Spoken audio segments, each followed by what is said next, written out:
good morning mga kabimbi. Flex ko sa inyo mga kabimbi yung mga nabili kong gulay sa merkado kagabi mga kabimbi. Ito mga kabimbi oh.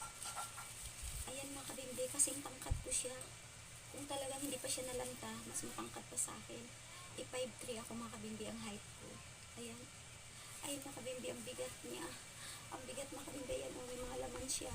Ayan mga kabimbi oh. Ayan mga kabimbi, may laman siya. Ang bigat. Ang kulay niya mga kabimbi, ano, ayan oh, ang bigat mga kabimbi oh, may mga laman siya. Ang kulay niya mga kabimbi, ano, violet pink.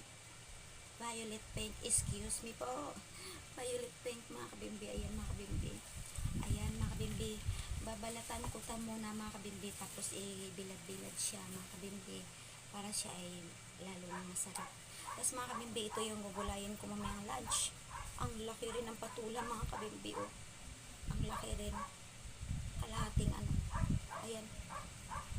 Ang laki rin mga kabimbi ng patula. Ito rin yung mga kabimbi patula na masarap. Tsaka meron din tayong spinach. Giant spinach mga kabimbi oh.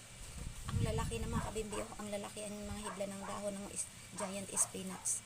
Ayan, yan ang ulam natin ngayong lunch. Bye muna mga kabimbi for now. I love you all.